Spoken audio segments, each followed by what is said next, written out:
ये मंदिर, इसे गुप्तकालीन सबसे प्राचीन मंदिर कहा जाता है। 10 अवतार के बारे में कौन कौन जानता है? ये किसके बारे में? विष्णु के 10 अवतार। बैठ जाइए।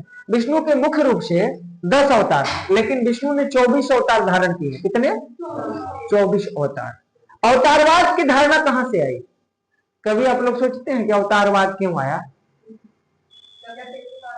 नहीं नहीं, ये एक संकल्पना है कि हमारे देश में ही नहीं पूरे धरती पर अलग अलग तरह के लोग हैं और सबको अपनी इच्छा के अनुसार भगवान चाहिए। Just like YouTube, just like YouTube, कोई अपने मन लायक समाचार ढूंढता है, मिल जाता है कि नहीं?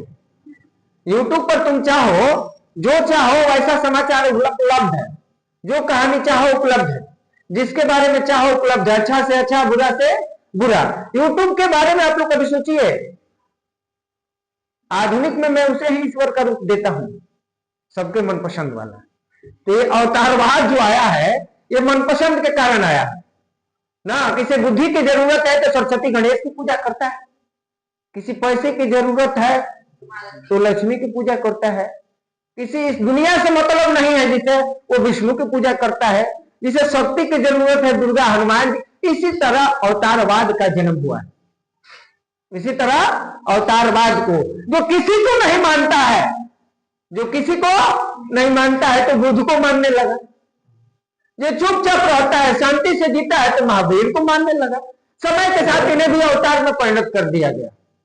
जिस तरह जातियों के बारे में आप लोगों के बारे में बहुत कुतूहल रहती है कि जातियां क्यों बनी, आज आप लोग कंफर्म हो जाइए कि भारत में जातियां क्यों हैं।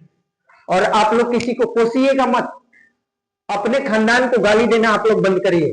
भारत के युवा अपने खानदान को गाली देना बंद करिए। जाति उस समय के हिसाब से बहुत जरूरी थी। भारतीय समाज कितने वर्णों में विभाजित था? ब्राह्मण, क्षत्रिय और वैश्य एवं शूद्र, इन 4 में विभाजित था। और एक ही परिवार में चारों लोग भी होते थे।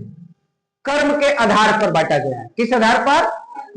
आप किसी भी भारतीय पुस्तक को उठा लीजिए, जाति का वर्णन नहीं मिलेगा प्राचीन ग्रंथों में।